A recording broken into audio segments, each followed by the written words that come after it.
Please God, renew my stubborn heart with this prayer. There are moments in life when we feel that no prayer escapes the walls of our own chest, as if the heart itself had become a locked room, sealed against the voice of God.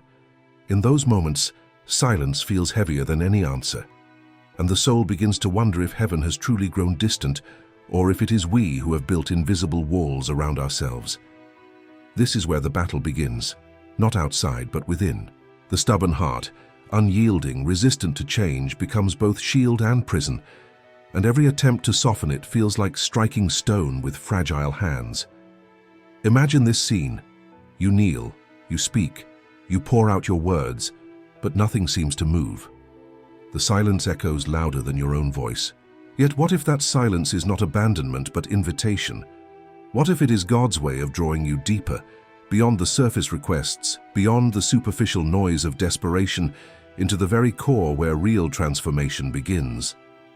A stubborn heart does not form overnight. It is shaped by repeated disappointments, by pride disguised as strength, by fears we no longer admit we carry. But if the mind, as Descartes taught, can examine and question itself in pursuit of clarity, then the heart too can be examined, understood, and renewed. Modern psychology teaches us that resistance is often a strategy of survival. Judith Beck reminds us that thoughts, once automatic, guide behavior almost invisibly, making us repeat cycles of pain without awareness. Daniel Goleman adds that our emotional patterns, once ingrained, can dominate without mercy, unless interrupted with awareness and intention. Neuroscience confirms this truth. The brain clings to what is familiar, even when it hurts. As Andrew Huberman explains, our neural pathways strengthen through repetition, making old habits and rigid reactions feel safer than change. But if the brain can be rewired, then so can the heart. If neural circuits can bend and grow, then a hardened spirit can be softened, reshaped, renewed. This is where prayer enters not as ritual, but as reprogramming. Joe Dispenza often describes how new mental states create new realities, and in the same way, prayer creates new patterns of surrender, humility, and trust. It is not simply words spoken into the void, it is a dialogue that reshapes the speaker. The silence you feel is not absence. It is the ground being tilled, the soil being broken, the heart being prepared to receive what it once rejected. So as you listen, as you open yourself to this journey, know that your stubbornness is not the end of your story. It is the place where God begins. The silence is not emptiness. It is the moment before the seed breaks the soil. The heart you carry, no matter how resistant, is not beyond renewal. It only waits for the moment when resistance becomes surrender and silence becomes the doorway to hearing God's whisper again. The stubborn heart and the silence of God. There are times when the weight of silence feels unbearable, when you cry out in prayer yet nothing seems to move, no sign appears, and no answer descends. It is in those moments that a heart already resistant hardens even more, clinging to its own strength as if it could endure without surrender. A stubborn heart is not only one that rejects God outright, but also one that insists on carrying burdens alone, refusing to yield control, believing it knows better than the hand that formed it. That silence, which feels like absence, becomes a mirror where the soul sees its own walls reflected. To experience this silence is to encounter a paradox. Marcus Aurelius once observed that the obstacle is the way, and here the very absence of sound becomes the presence of a challenge. God does not abandon, yet he allows space for resistance to reveal itself. Like an echo chamber, prayer in the stubborn heart bounces back, not because heaven is deaf, but because the walls within are thick. Seneca would call this the moment of confrontation, where the soul meets its own resistance and is forced to choose. Remain locked or open to being broken and rebuilt. Psychology tells us that avoidance sustains suffering. David Clarke demonstrated in his work with anxiety that avoiding feared truths feeds them, while facing them dismantles their power. A stubborn heart avoids vulnerability, avoids being moved, avoids the pain of letting go. But neuroscience adds another layer. The brain, in its efficiency, learns patterns of rigidity, rewarding self-protection even when it isolates us. Andrew Huberman notes how circuits of fear and pride can dominate perception, tricking us into thinking silence means rejection, when in fact it is training. Imagine a seed underground. Before it breaks through the soil, there is nothing but stillness, darkness, silence. Yet within that silence, life is unfolding, unseen. The stubborn heart hears nothing and believes nothing is happening, but in reality the silence is the soil where transformation prepares itself.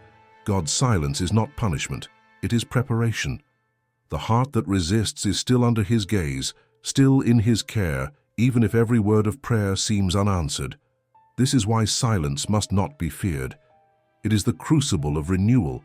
It forces us to see the limits of our own strength, to realize that resistance does not protect, it imprisons. In that silence, God waits for surrender, not as a tyrant demanding obedience, but as a healer waiting for the wound to be uncovered. Only when we stop fighting the silence can we begin to hear the whisper beyond it, the invisible roots of inner resistance. Every act of stubbornness has a story behind it. Hearts do not harden without reason.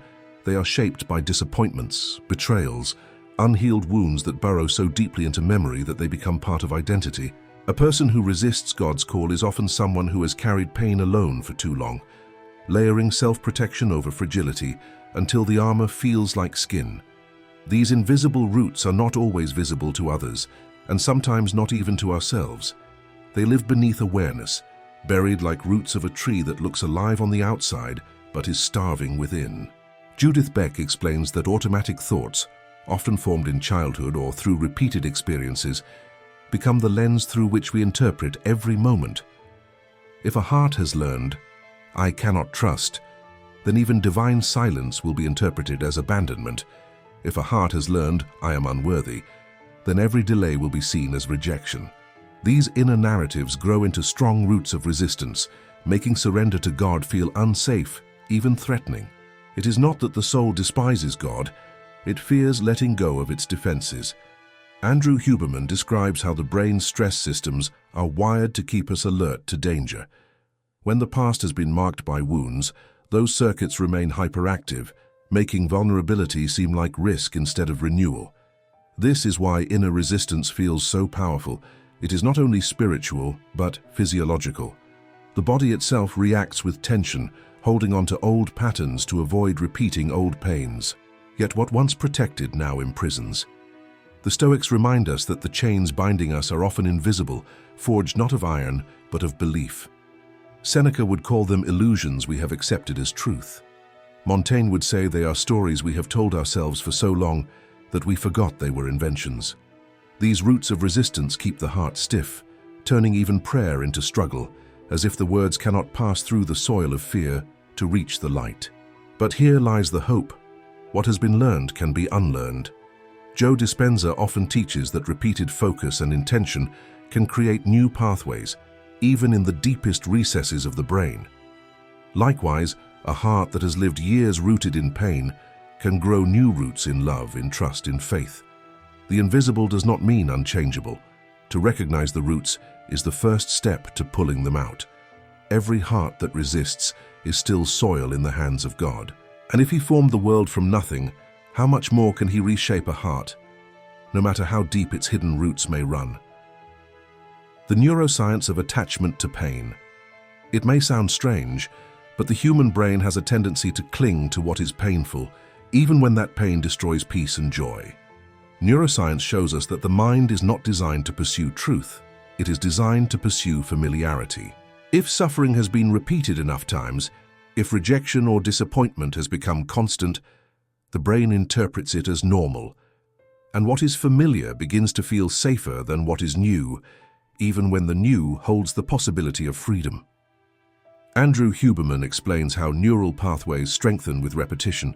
Every time you rehearse anger, resentment, or self-pity, the brain reinforces those circuits, making them easier to access. Like walking the same path through a forest, the trail becomes clearer, smoother, faster to travel. The same happens with emotional patterns. The more often you choose bitterness or resistance, the more automatic they become. Over time, pain itself begins to feel like home. This is why the stubborn heart resists God. Not because it hates Him, but because it has learned to find comfort in what is toxic. Like a prisoner who fears leaving the cell because the outside world feels too wide, the soul becomes attached to its own chains. Modern psychology confirms this. David M. Clark has shown that anxiety and trauma create feedback loops. The fear of pain becomes so strong that it keeps the person tied to the very behaviors that prolong suffering. Yet the brain's ability to attach to pain is the same ability that allows it to attach to healing. Neuroplasticity means every pathway that was formed through hurt can be rewritten through prayer, through discipline, through new choices repeated with intention. Joe Dispenza calls this the breaking of the habit of being yourself. In spiritual language, it is the renewal of the mind, the transformation that Paul speaks of in Romans 12:2. The Stoics would agree. Marcus Aurelius reminded himself daily that pain is not permanent, but perception, and perception can be shifted. Aristotle would add that habit is formed by repetition and that virtue itself is a kind of training. If this is true for the mind, it is also true for the heart. Every prayer, even when resisted, is a stroke against the stone, slowly carving new grooves where light can enter. The stubborn heart does not know it, but every moment of silence, every prayer spoken against resistance, is reshaping the brain itself, loosening the grip of old attachments, teaching the soul that freedom is not foreign, it is its true design. When pride wears the mask of protection, pride often appears as arrogance to those who see it from the outside, but in truth, it is frequently a fragile shield covering an old wound. The stubborn heart resists not because it wants to defy God, but because it fears being hurt again. Pride becomes the armor we wear to hide fear, to avoid disappointment, to keep the world from seeing how vulnerable we really are. What looks like hardness is, at its core, self-defense. Psychology explains this mechanism well. Judith Beck teaches that distorted thoughts act like filters. If I once believed that letting others in only led to rejection, then I begin to adopt the thought, I must protect myself at all costs. That thought evolves into behaviors of isolation, self-reliance, and pride. Over time, this false strength becomes identity. The person convinces themselves that they are in control, when in fact they are still being controlled by the wound they never healed. Daniel Goleman's insights on emotional intelligence reveal how pride hijacks awareness. Instead of recognizing fear, the heart hides it behind control. Instead of admitting sorrow, it disguises it as independence. The stubborn heart says, I don't need anyone, not even God. But beneath those words is a quiet whisper of pain. I cannot bear to be disappointed again. Neuroscience confirms this. Andrew Huberman describes how defensive behaviors are tied to the amygdala, the brain's alarm system. Once triggered often enough, it begins to see vulnerability as danger, even in moments when no real threat exists. Pride, then, is not strength, but a conditioned response, a survival instinct that no longer serves its purpose. The Stoics warned of this illusion. Seneca wrote that true strength is not the denial of need, but the courage to admit it. Montaigne, in his Reflections, confessed his own fragility openly, believing that wisdom comes not from appearing untouchable, but from knowing oneself completely. If we adapt their insight, we see that pride is not an enemy to be hated, but a mask to be removed with care. And here is the turning point. When pride is unmasked, what remains is not weakness, but truth. God does not break the heart to humiliate. It is broken so it can finally heal. Just as the olive must be crushed to release oil, the heart must surrender its armor to release love. Pride kept you safe for a time, but it cannot carry you into renewal. To cling to it is to remain imprisoned. To release it is to step into freedom. The heart as the battlefield of the mind. Every stubborn response, every act of resistance is born first in thought. The heart does not harden in isolation. It mirrors the dialogues running within the mind. Thoughts become beliefs, beliefs become attitudes, and attitudes shape the posture of the heart toward God. This is why Scripture speaks of renewing the mind, and why philosophers from Descartes to Aristotle insisted that clarity begins in thought. The battlefield of the heart is fought with weapons of the mind. Judith Beck shows us that automatic thoughts, often negative and self-defeating, operate beneath awareness. shaping emotional reactions long before we choose them. A person prays yet silently thinks, "This won't work." That thought triggers hopelessness, which hardens into resistance. The cycle repeats until the heart itself begins to echo the mind's despair. Resistance to God is not always willful rebellion. It is often the natural outcome of thoughts left unchallenged. David Clarke's research on cognitive distortions reveals the same truth. When the mind exaggerates danger, minimizes hope, or predicts failure, the body follows with tension and the spirit with withdrawal. This is why Paul urged believers to take every thought captive, not as an empty metaphor, but as recognition that freedom begins in the restructuring of the inner narrative. Neuroscience adds depth here. Andrew Huberman describes how repeated thought patterns literally rewire circuits in the brain, creating habits of perception. If the mind is trained to expect disappointment, the heart will prepare itself with walls. If the mind is trained to expect grace, the heart will begin to open. Joe Dispenza's work illustrates this as well. New mental rehearsals create new emotional realities. What we dwell on, we become. The Stoics lived by this principle long before modern science confirmed it.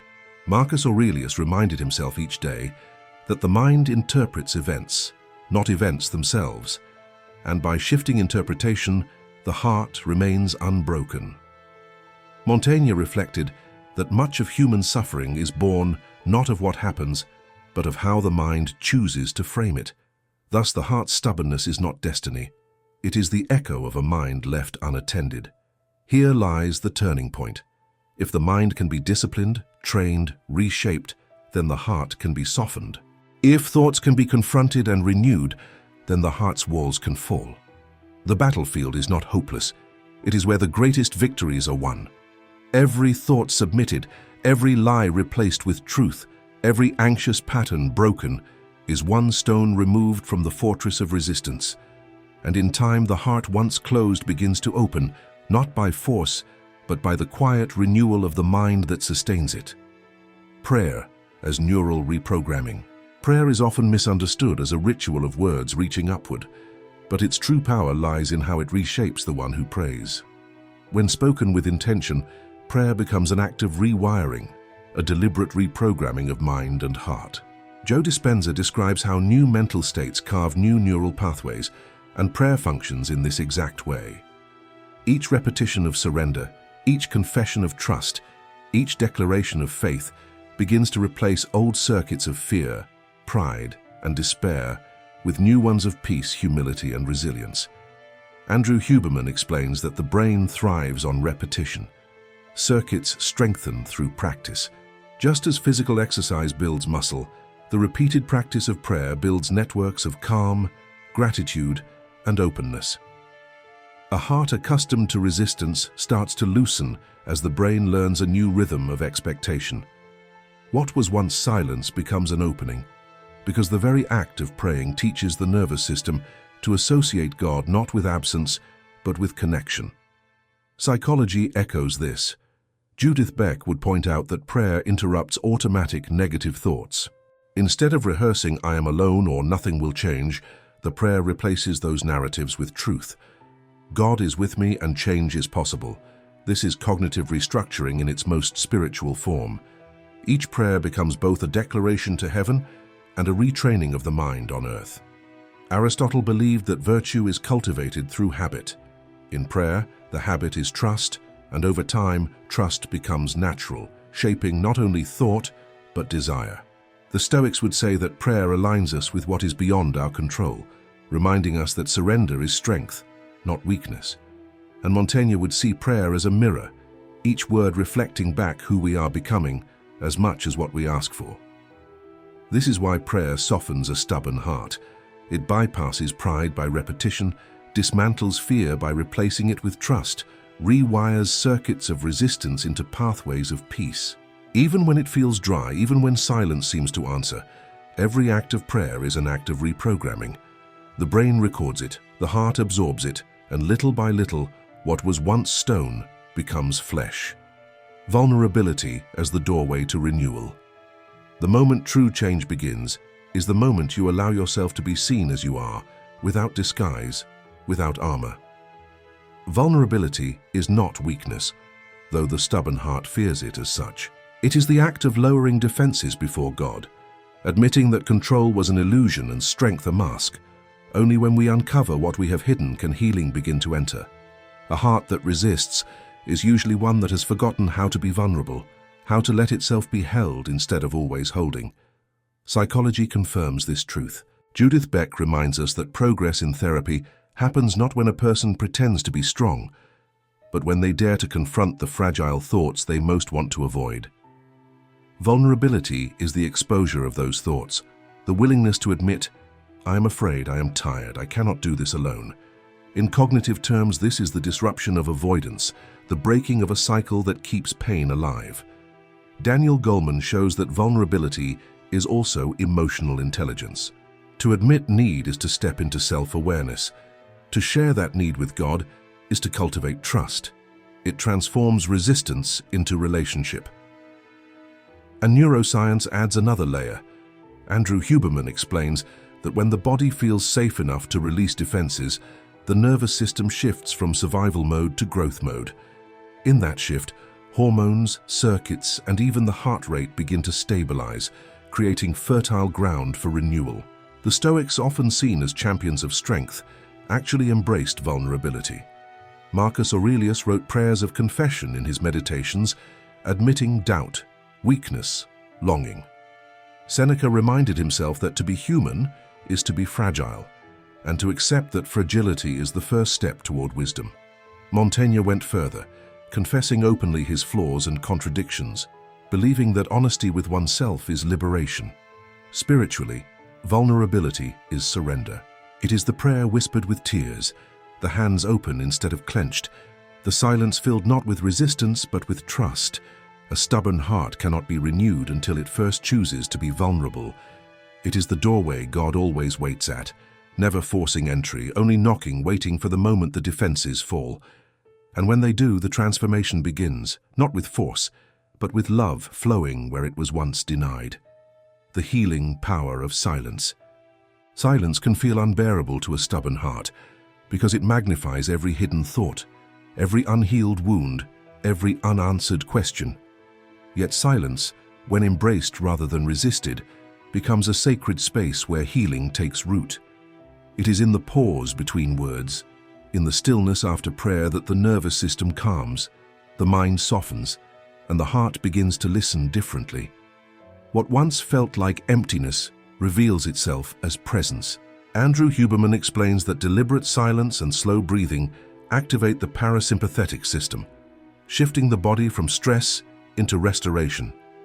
In that physiological stillness, cortisol lowers, clarity rises, and the brain begins to process experiences in a deeper, more integrated way. What science describes as regulation, faith experiences as peace. Silence is not the absence of God. It is the environment where His whisper can be heard.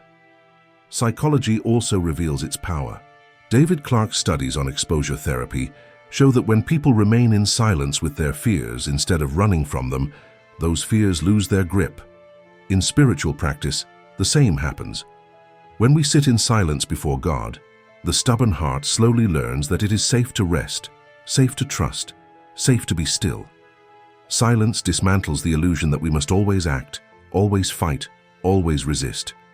The Stoics valued silence as discipline. Seneca warned against the noise of the world as distraction, while Marcus Aurelius used moments of quiet reflection to anchor his mind. Montaigne too saw solitude and silence as mirrors that reveal who we truly are when the voices of others fall away. To them, silence was not void but truth uncovered. Spiritually, silence becomes prayer without words. It is the moment after surrender when nothing needs to be said because presence is enough.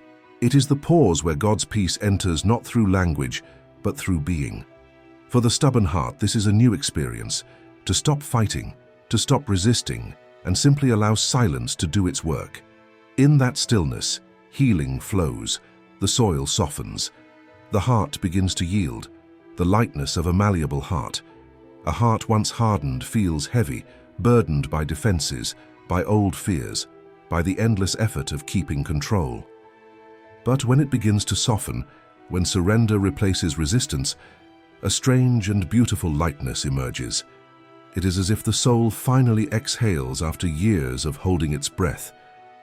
A malleable heart does not mean a weak heart.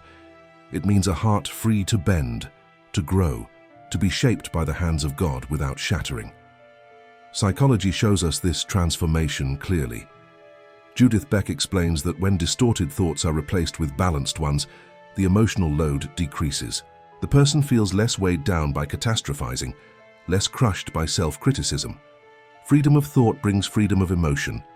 Likewise, a heart once rigid with distrust becomes open, receptive, able to experience joy without fear of loss. Andrew Huberman describes the neurobiology of release. When the brain lets go of old stress patterns, dopamine and serotonin begin to flow, shifting the body into states of calm motivation and renewed energy. The heaviness of vigilance is replaced by the lightness of openness. What felt like stone is now pliable flesh, responsive to love, attuned to peace. Joe Dispenza would call this stepping into a new identity, where the past no longer dictates the present. The Stoics captured this paradox of strength in softness. Marcus Aurelius compared the mind to water, flexible, adaptable, yet powerful enough to wear down stone. Seneca argued that true resilience is not rigid endurance, but the ability to adjust with grace. Montaigne, always honest with himself, saw flexibility as a sign of wisdom, an openness to correction, to growth, to being reshaped by truth. Spiritually, a malleable heart is one that no longer resists the Spirit's prompting. It bends to God's will without breaking.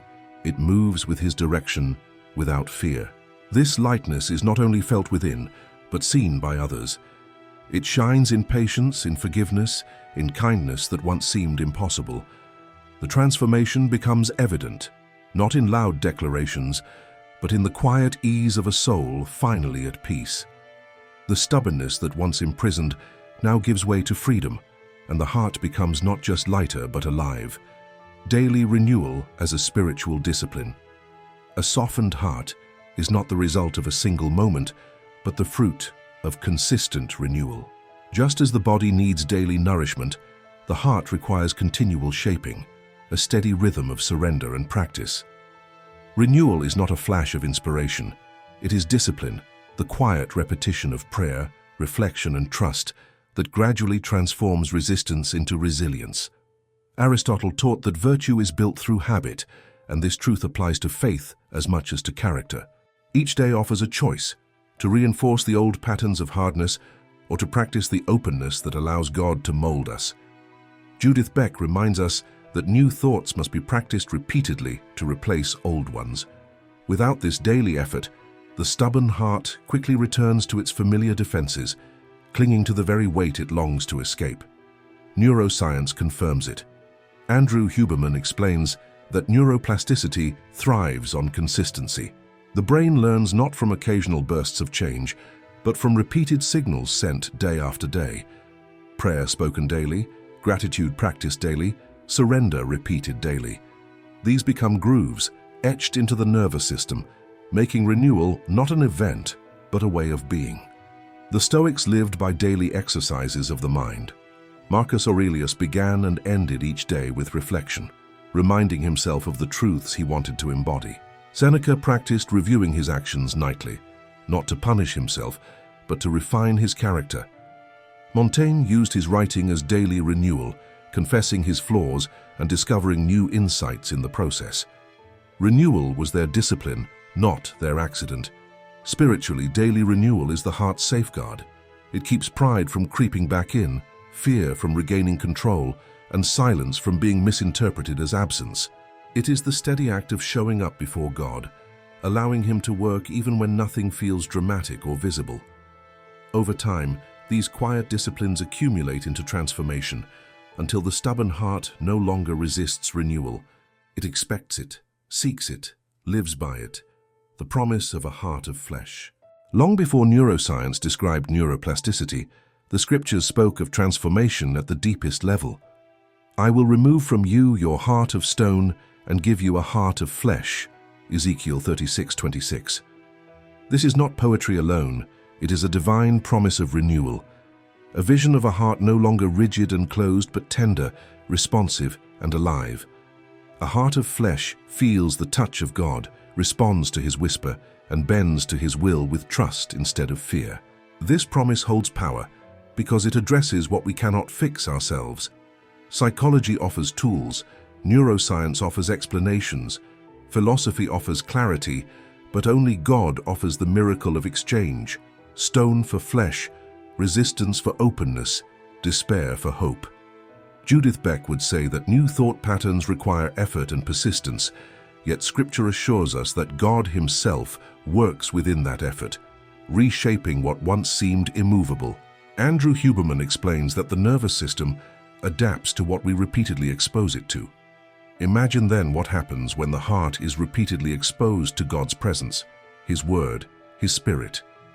Circuits of fear weaken, while circuits of trust grow strong. This is not mere theory. It is lived reality for countless lives transformed when they surrendered their hardened hearts to divine renewal.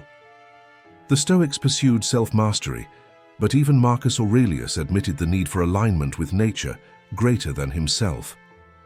Montaigne confessed that true wisdom was not perfection, but acceptance of one's limits. These voices, though not speaking in the language of faith, echo the same truth. We need something beyond ourselves to be reshaped. And here the promise of Ezekiel finds its fulfillment, not in human striving alone, but in divine grace meeting human surrender. A heart of flesh is not fragile. It is strong precisely because it is alive. It can feel, forgive, love, and be moved. It is open to correction and capable of compassion. Where once there was resistance, there is now responsiveness. Where once there was silence, there is now song. The promise is not abstract, it is waiting, offered freely, ready to be lived by every soul willing to exchange pride for trust and stubbornness for renewal. The impactful conclusion, the rebirth of the resistant soul. Every step of this journey has shown that resistance is not the end of the story, but the beginning of transformation. The stubborn heart that once refused to yield, that mistook silence for absence and pride for protection, now stands at the threshold of renewal. What once felt like stone has been softened by vulnerability, reshaped by daily discipline, and awakened by the healing power of silence. This is the rebirth of the soul that no longer clings to control, but trusts in the one who created it. Psychology teaches us that change begins with awareness, and neuroscience confirms that repetition rewires the brain. Yet beyond awareness and repetition, there is grace, the divine element that no theory can fully explain, but every transformed heart can testify to. When surrender meets grace, the hardened becomes tender, the closed becomes open, and the lost becomes found. This is not the destruction of who you are, but the unveiling of who you were always meant to be.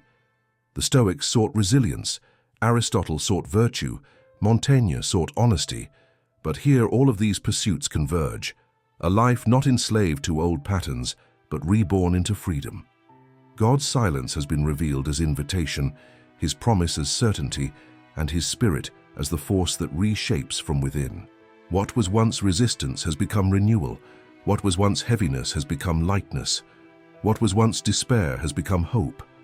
And so the story ends where it truly begins, with a heart alive, breathing again, willing to be molded, no longer trapped in stubbornness but surrendered in trust.